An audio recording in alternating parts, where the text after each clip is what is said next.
நீங்கள் பார்த்து கொண்டிருப்பது உங்கள் ஜாஷுவா டிவி. சகல ஜனங்களுக்கும் நற்செய்தி.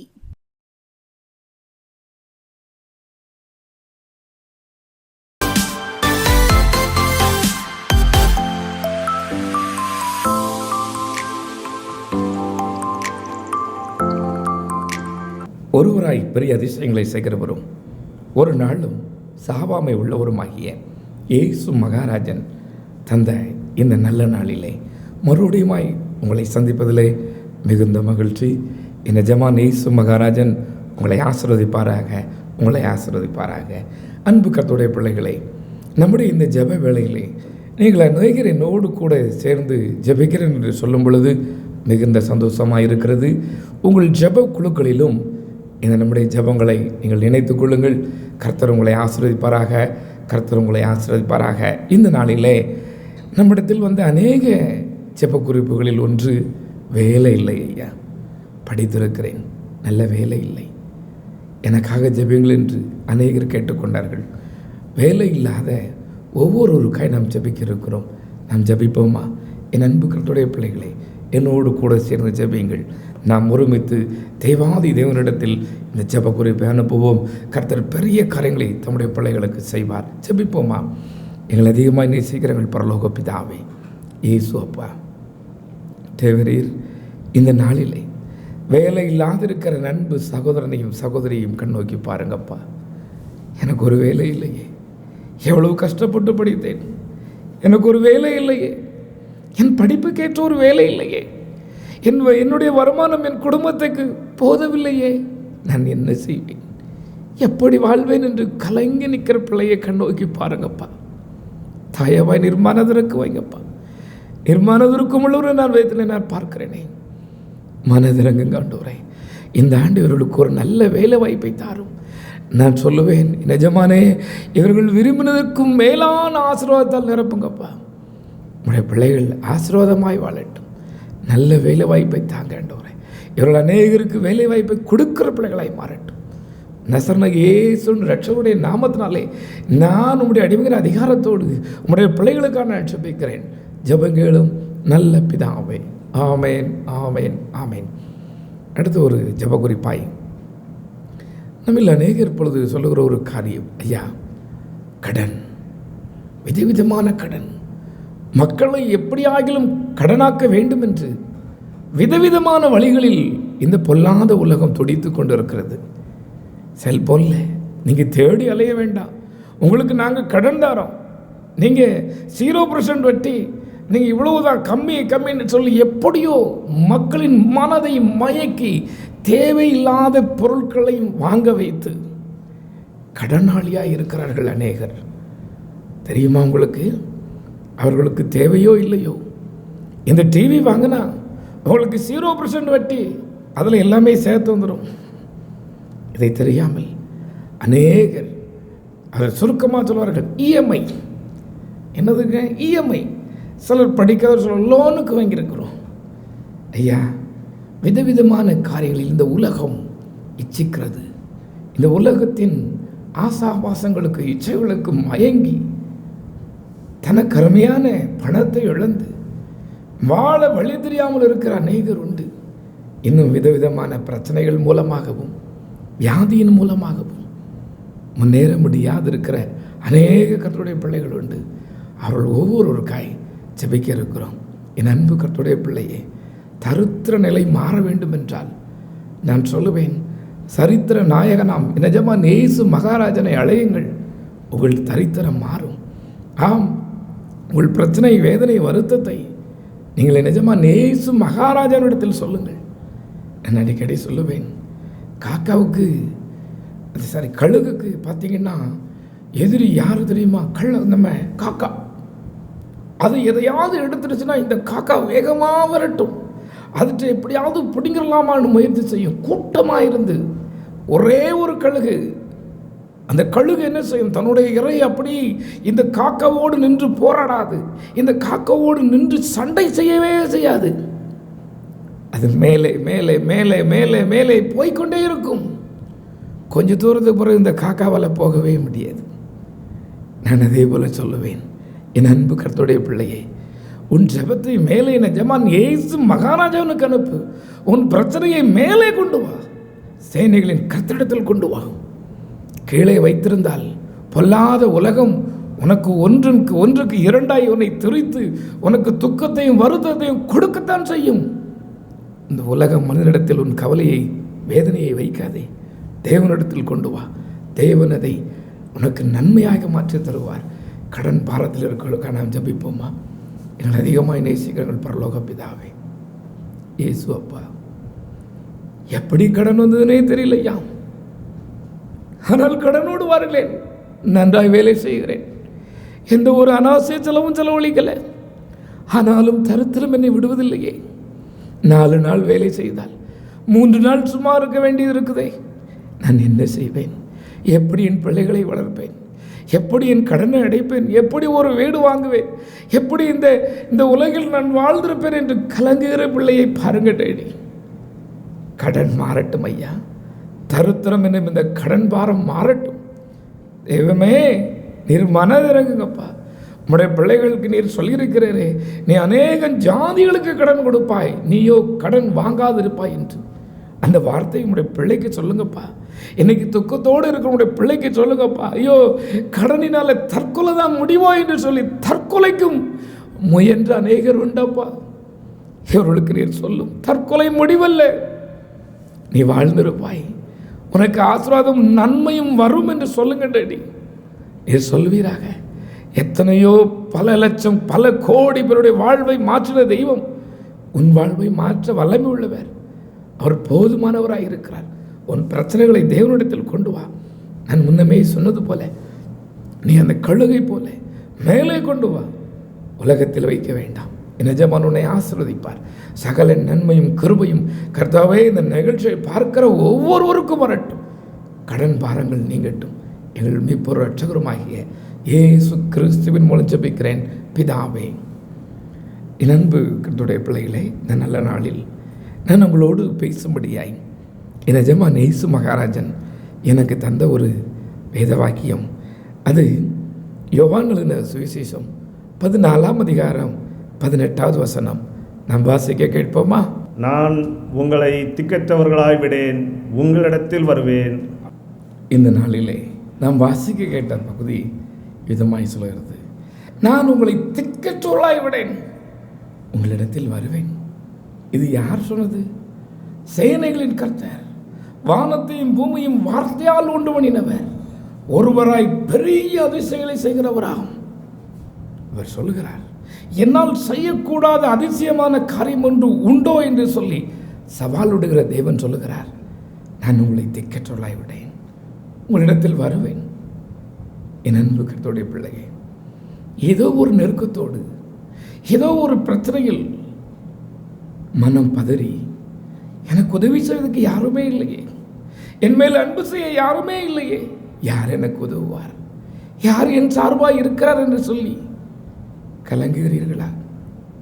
உங்களுக்கு ஒரு நற்செய்தியை அறிவிக்கிறேன். யோவான் 14:18 சொல்கிறது, நான் என்னை திக்கற்றவளாய் விட மாட்டேன். உலகம் உங்களை திக்கற்றவளாய் விட்டிருக்கலாம், நீங்கள் நம்பின உங்கள் சொந்தங்கள் உங்களை கைவிட்டிருக்கலாம். நான் அடிக்கடி சொல்லுவேன், இந்த உலகத்தில் வாழ்வதற்கு பணம் ஒரு பிரதானமாக இருக்கிறது. இந்த பணம் இல்லை என்றால் சொந்தங்களும் விலகியே போகும். ஆமென் தானையா? ஆமென் தானாமா? இந்த பணம் ஒரு மனிதனிடத்தில் இல்லை என்றால் விலகியே தான் போகும் சொந்தங்கள். இவர் யாரோ எனக்கு தெரியாது என்று சொல்வார்கள். நான் ஒரு கிராமத்தில் உள்ளவன். என் கண் கண்டதையும் என் காது கேட்டதையும் பேசுவேன். எங்களுடைய பகுதியிலே கொஞ்ச நாளைக்கு முன்பதாக ஒரு மனிதர் கடன்பட்டு போனார். அந்த கடன்பட்டவருடைய சொந்தங்கள் அதே ஊரில் இருந்தது.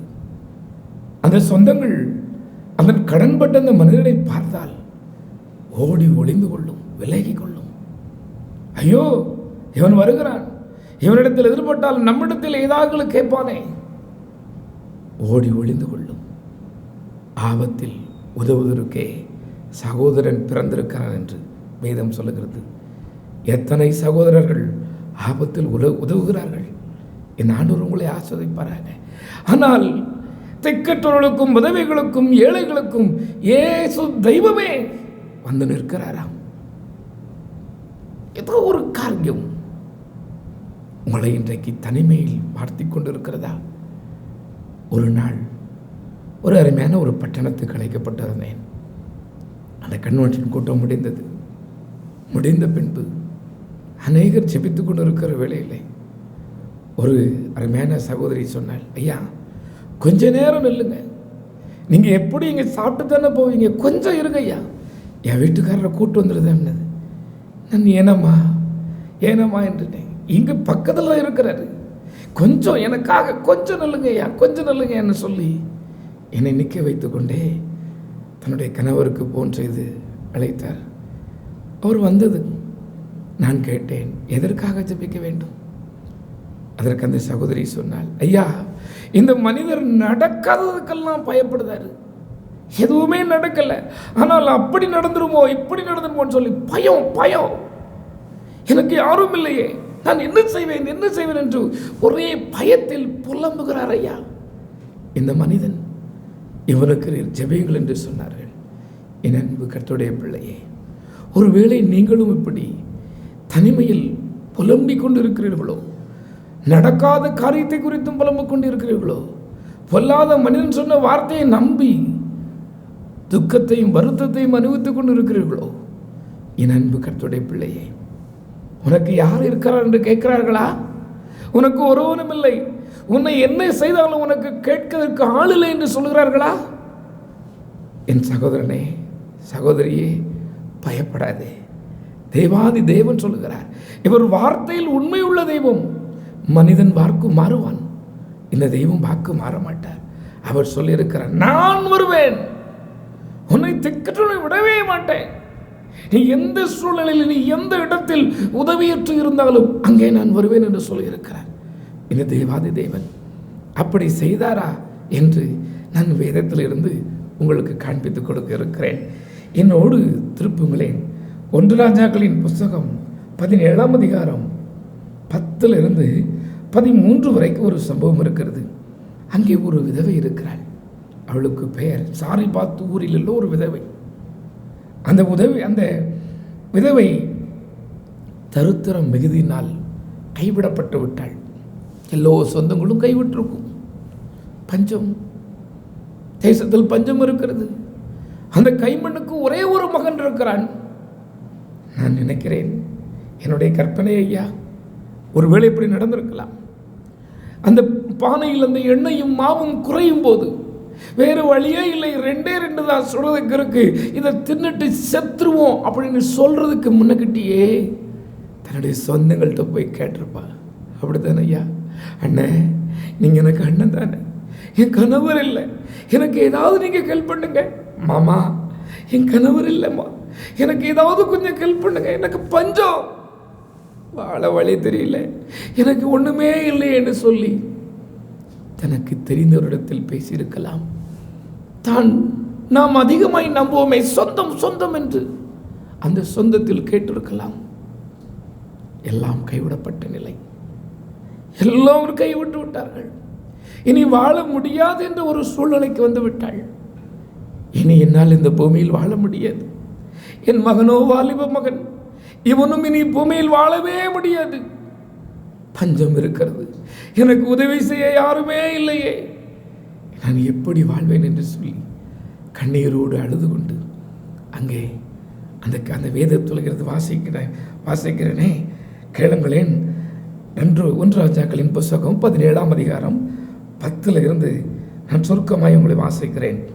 அவள் வந்தபோது அங்கே ஒரு விதவை விறகு பொறுக்கி கொண்டிருந்தாள்.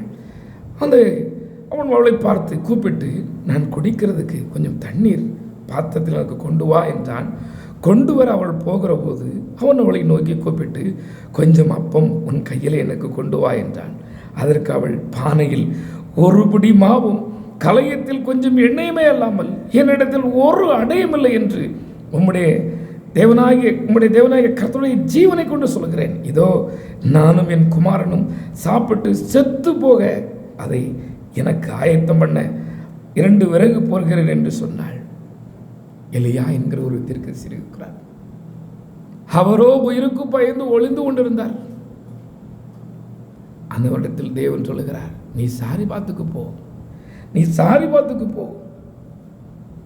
எங்க போ? சாரிபாத்துக்கு போ. அங்க ஒரு விதவை இருக்கிறாள். அந்த விதவையினிடத்தில் உனக்கு கட்டளையிட்டு இருக்கிறேன், நீ அங்க போனார். இவர் விசாரித்து கொண்டு வந்திருப்பார். அப்படித்தானையா என்னுடைய கற்பனை. இங்கே சாரிபாத்தின் ஊருக்கு வெளியிலே இவள் இருக்கிறாள். எல்லாராலும் கைவிடப்பட்டு ஒதுக்கப்பட்ட நிலையிலே இருக்கிறாள். இவளை பார்த்தபோது அவர் சொல்லுகிறார், வாமா, எனக்கு கொஞ்சம் தண்ணி கொண்டு வா. தண்ணி கொண்டு வரும்போது சொல்றாரு, எனக்கு அப்படியே கொஞ்சம் அப்பம் கொண்டுட்டு வா, சாப்பாடு கொண்டுட்டு வா. அவ சொல்லுதா, நானே சாப்பாட்டுக்கு வழி இல்லாமல் சாவ போறேன், உனக்கு எங்கேயா சாப்பாடுன்னு சொல்லும் போது என்னுடைய வார்த்தை சொல்கிறது 13 பாருங்களேன்.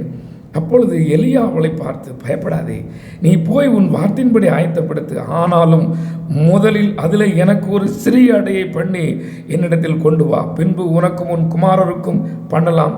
கர்த்தர் தேசத்தின் மேல் மழையை கட்டளையிடும் நாள் மட்டும் பானையில் மா செலவழிந்து போவதும் இல்லை, கலசத்தில் எண்ணெய் குறைவதும் இல்லை என்று கர்த்தர் சொல்கிறார் என்று சொன்னார். முதலாவது நான் ஒரு சம்பவம் சொன்னேன், ஞாபகம் இருக்கிறதா? கழுகு மேலே கொண்டு போகும் என்று. அதே போல சொல்வேன், என் அன்பு கர்த்தருடைய பிள்ளையே, நீ முதலாவது தேவனை தேடு, நீ முதலாவது தேவனை தேடு. இந்த மனிதனை நம்பி நம்பி ஏமாந்தது போதும். உள்ளொன்று பேசுவான், புறமொன்று பேசுவான். இந்த மனிதனை நம்பி ஏமாந்து போகாதே. துக்கத்தையும் வருத்தத்தையும் அனுபவித்தது போதும்.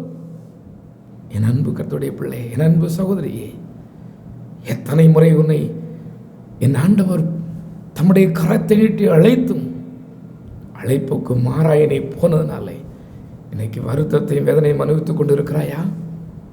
என் ஆண்டவர் உன்னோடு பேசுகிறார். என் ஆண்டவர் அழைத்த தெய்வம் உண்மை உள்ளவர். அவர் உன்னை பாதுகாக்க, உன்னை போஷிக்க அவர் போதுமானவராக இருக்கிறார். மகிமையின் தேவன் உன்னை தொடுவாராக, மகிமையின் தேவன் உன்னை தொடுவாராக. இந்த நாளிலே எலியாவிட்டு சொல்கிறார், நீ போ, எல்லாரும் கைவிடப்பட்ட ஒரு பெண் இருக்கிறாள் என்று. கர்த்தருடைய வார்த்தையாக நான் இன்று உங்களுக்கு சொல்லுகிறேன். எஜமான் சொன்ன வார்த்தை சொல்லுகிறேன். உங்களுக்கு ஒரு அடைக்கலம் இருக்கிறது. உங்களை திக்கற்றோராய் விடாத தெய்வன் ஒருவர் இருக்கிறார். அவர்தான் இயேசு கிறிஸ்து. அவர் சொல்லியிருக்கிறார், என்னிடத்தில் வருகிற எவரையும் நான் புறம்பே தள்ளுவதில்லை என்று. யாரா இருந்தாலும் சரி, எப்பேற்பட்ட பாவத்தில் இருந்து செய்து வந்திருந்தாலும் சரி, அவர் எந்த நிலையில் இருந்தாலும் சரி, தேவன் தள்ள மாட்டாராம். வேதத்திலே யோவான் எழுதின சுவிசேஷம் 8ஆம் அதிகாரத்திலே 3ஆம் வசனத்திலிருந்து ஒரு சம்பவம் இருக்கிறது. ஒரு பெண், அவள் விபச்சாரத்திலே கையுமையுமாய் பிடிக்கப்பட்டு விட்டாள். பாவம் செய்யும் பொழுது பிடிக்கப்பட்டு விட்டாள். நியாயப்பிரமாணத்தின் முறைமையின்படி கல்லெறிந்து கொள்ள வேண்டும். என் ஆண்டவரை சோதிக்கும்படியாய் நான் நினைக்கிறேன். இந்த வார்த்தையை தேவன் நினைவு கூறும்படியாய், இவர் திக்கற்றவர்களுக்கும் உதவி செய்கிற தெய்வம் அல்லவா. இப்பொழுது மோசையின் நியாயப்பிரமாணம் சொல்லுகிறது இவளை கல்லெறிந்து கொள்ள வேண்டும் என்று. இவர் என்ன சொல்கிறார்? கல்லெறிந்து கொன்றால் இந்த வசனம் பொய்யாகி விடுமே என்று சொல்லி ஒருவேளை இவர்கள் நினைத்திருக்கலாம். அந்த வேத பரலும் பரிசுகளும் கொண்டு வந்து நிறுத்துகிறார்கள். இவளை நாங்கள் கையோடு பிடிச்சிட்டோம், என்ன செய்ய போறிய? இன்னைக்கு நான் சொல்லுவேன், வேண்டாத நண்பர்களோடு, தவறுகளோடு உன்னை நீயே கெடுத்து கொண்டாயோ, கர்த்தருக்கு பிரியமில்லாதை செய்து தூர போனாயோ.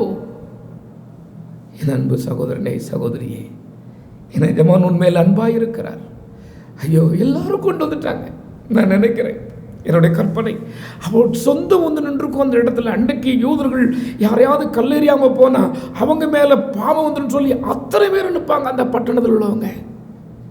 இவள் பெரிதாய் நம்பினேன், சொந்தங்கள் நின்றுக்கும். நான் நினைக்கிறேன், இவளோடு பாவம் பண்ணின மனிதனும் கூட நின்றிருக்கலாம். இவள் பார்க்கிறாள், ஒவ்வொரு இடத்துல கெஞ்சிருப்பா. அப்படித்தானே ஐயா, அண்ணே என்ன மன்னிச்சுக்கோங்கண்ணே, இந்த ஒரு தடவை மன்னிங்கண்ணே, நான் இனி பாவம் செய்ய மாட்டேனே, என்னை எப்படியாவது காப்பாத்துன்னு சொல்லியிருப்பா. அப்பா என்னை மன்னிச்சிருக்கப்பா, நான் இன்னும் பாவமே செய்ய மாட்டேன்ப்பா, என்னை எப்படியாவது காப்பாத்துங்கப்பான்னு சொல்லியிருப்பா. தனக்கு தெரிந்த சொந்தங்களிடத்தில் அண்ணே, மாமா, சித்தப்பா, சித்தேன்னு சொல்லி கதறி இருப்பாள். எந்த கண்ணும் இரக்கம் செய்யவில்லை. என் அன்பு சகோதரனே, சகோதரியே, உனக்கும் இப்படித்தான் நடந்து கொண்டிருக்கிறதா? உனக்கும் இரக்கம் செய்ய ஒரு கண்ணும் திரும்பவில்லையா? உன்மேல் நோக்கமாயிருக்கிற என் எஜமான் இயேசு மகாராஜாவின் கண் உன்மேல் நோக்கமாயிருக்கிறது. எல்லாரும் அவளை எப்படி எரியணும், எங்க எரியணும்னு பார்த்துக்கிட்டு இருக்கும்போது என் ஆண்டவருடைய கண்ணு மட்டும் அவளை பார்க்குது. ஐயோ, என் பிள்ளை துக்கத்தோடு இருக்கிறாளே. அவள் கதறி இருக்கலாம், என்ன ஒரு தடவை மன்னிங்கப்பா, இந்த ஒரு தடவை மன்னிங்க ஐயா, என்ன மன்னிங்க மன்னிங்கன்னு சொல்லி கதறி இருக்கலாம். எல்லா கண்ணும் அவர்கள் குரோதமாக இருக்கிறது. எல்லாருடைய இருதயம் அவளை கொல்ல வேண்டும் என்று இருக்கிறது. என் எஜமானுடைய இருதயமோ என் பிள்ளை தவிக்கிறாளே, உதவியற்று இருக்கிறாளே, அவளுக்கு உதவி செய்ய ஒருவரும் இல்லை என்று ஏக்கத்தோடு பார்த்திருந்த தெய்வம் சொன்னார், உங்களில் பாவம் இல்லாதவன் முதல் கல்லெறியட்டும் என்று சொன்னார். இன்றைக்கு தன்னை நீதிமானாய் கருதி கொண்டு உன்னை குற்றவாளி என்று சொல்லி, உன்னை நீ பாவம் செய்தவள், நீ பாவி, கர்த்தர் உனக்கு தூரமானவர் என்று சொல்லி உன்னை கர்த்தரோடு தூரப்படுத்துகிறார்களா? என் அன்பு சகோதரனே, சகோதரியே, தேவன் பாவிகளை ரட்சிக்கத்தான் இந்த பூமிக்கு வந்திருக்கிறார். உன்னை தேடித்தான் வந்திருக்கிறார். எல்லாராலும் கைவிடப்பட்ட உன்னை தேடித்தான் வந்திருக்கிறார். எல்லாராலும் வெறுக்கப்பட்ட உன்னை தேடித்தான் வந்திருக்கிறார். யாருமே உதவி செய்ய கூடாத நிலையில் இருக்கிற உன்னை தேடித்தான் தேவன் வந்திருக்கிறார். இவரிடத்தில் மனம் திரும்ப. என் எஜமான் சொல்லுவார், இனி பாவம் செய்யாதே, இனி பாவம் செய்யாதே. நீ இவ்வளவு நாள் வரைக்கும் நீங்க சொல்லுங்க, என் அன்பு சகோதரனே, சகோதரியே, நீ கர்த்தருக்கு பிரியமில்லாதை செய்திருக்கலாம். என் ஆண்டவர் இன்றைக்கு உனக்கு சொல்லுகிறார், இனி பாவம் செய்யாதே, இனி பாவம் செய்யாதே என்று. நீங்க சொல்லுவீங்களாப்பா, இனிமே நான் பாவம் செய்ய மாட்டேன்ப்பா, உமக்கு பிரியமா வாழ்வோம்ப்பா, என்னை மன்னிங்கன்னு சொல்லுவீங்களா? எங்களோட சேர்ந்து ஜெபிப்பீர்களா? தேவன் உங்களை திக்கற்றலை விட மாட்டார். நாம் ஜெபிப்போமா? எங்களை அதிகமாக நேசிக்கிறங்கள் பரலோக பிதாவே, இயேசுவப்பா, இந்த நாளின் செய்தியிலே கர்த்தாவே, நீர் சொன்னீர், நான் உங்களை திக்கற்றலை விடேன் என்று சொல்லி உங்களிடத்தில் வரவேன் என்று சொன்னீர். ஐயோ, திக்கற்ற நிலையில் இருக்கிற என் பிள்ளைகளை பாருங்க டேடி, என் அன்பு சகோதரனை பாருங்கப்பா, என் அன்பு சகோதரியை பாருங்கப்பா. ஐயா, எனக்கு கொஞ்சம் பணம் கொடுத்து உதவுனா நான் நல்லா இருப்பேன். ஐயோ, எனக்கு வாழ்வு இருக்குமே, எனக்கு உதவுக்கு ஒருவரும் இல்லையே, என்னை ஆறுதல் படுத்த ஒருவரும் இல்லையே என்று சொல்லி துக்கத்தின் மேல் துக்கத்தை வருவித்துக் கொண்டு துக்கத்தோடு இருக்கிற அன்பு பிள்ளைகளை கண்ணோக்கி பாருங்கப்பா. இயேசுவே, நீர் இவர்களே தயவாய் நிறுத்தோடுவீராக, நிறுத்தோடுவீராக. நீங்கள் சொல்லுங்க, என் அன்பு சகோதரனே, சகோதரியே, உன் இதயத்தில் கையை வச்சு சொல்ல. ஒருவேளை உனக்கு ஜெபிக்க ஒருவேளை விருப்பம் இல்லாமல் இருக்குதா? என்னாடு உன்னோடு பேசுவாராங்க. உன் இதயத்திலிருந்து சொல்லு. இதயத்தில் கை வச்சாப்பா, இனிமேல் நமக்கு பிரியமாக வாழ்வப்பா, என்னை மன்னிங்கப்பா, என்னை சேர்த்துக்கோங்கன்னு சொல்லுங்களேன். வாயை திறந்து சொல்லுமா, வெக்கப்படாதே. என் அன்பு சகோதரனே, சகோதரியே, தேவன் உன்னை ஆசிரியக்க விரும்புகிறார். நீ உன் வெக்கத்தினால் இந்த ஆசீர்வாதத்தை இழந்து போகாதே. நீ பரலோகத்திற்கு போக வேண்டுமானால் இந்த பரிசுத்த தேவனை நீ வாயினால் அறிக்கையிட்டு தான் ஆக வேண்டும். அவரை இங்கே பூலோகத்தில் அறிக்கையிடனை வைக்கப்படுவாயானால் தேவன் உன்னை பரலோகத்திலே அறிக்கையிட வைக்கப்படுவாராம். நீ சொல்லப்பா, என் பாவத்தை மன்னிங்கப்பா, என் பாவத்தை மன்னிங்க, இனி உமக்கு பிரியமாய் வாழ்வேன், என் அக்கிரமத்தை மன்னிங்க, என் ஆண்டவரே எனக்கு இரக்கம் செய்யுங்க, எனக்கு உதவி செய்ய ஒருவரும் இல்லை, நீர்தான் எனக்கு கதை என்று சொல்லுங்களேன். அதிகமாக நேசிக்கிறங்கள் பரலோக பிதாவே, இந்த நிகழ்ச்சியின் மூலமாய் நான் சொன்னேனப்பா, நீர் திக்கற்றோலை விட மாட்டேன், ஒருவரை விடுதல் என்று சொன்னேனப்பா. உன்னுடைய பிள்ளைகள் நம்பி ஜபிக்கிறார்கள். உன்னுடைய பிள்ளைகளுக்கு தேவையான நன்மையும் கிருபையும் இன்றைக்கே வரட்டும் இயேசுவின் நாமத்தினாலே. இழந்து போன ஆசீர்வாதங்களை பெற்றுக்கொள்ளட்டும் நசராகிய இயேசு கிறிஸ்துவின் நாமத்தினாலே. இழந்து போன சகல சம்பூர்ண நன்மைகளும் இவர்களுக்கு வரட்டும் அப்பா. மனிதர்களை நம்பி ஏமாந்தது போதும், இன்னும் இவர்கள் ஆண்டவரே அநேக ஆசீர்வாதங்களை சுதந்திரித்துக் கொள்ளட்டும் அப்பா. நீர் ஜீவிக்கிறீர், நீர் ஜீவனுள்ள ஜீவாதிபதி. அந்த அதிகாரத்தினுடைய பிள்ளைகளுக்காக ஜெபிக்கிறேன். ஜெபங்களும்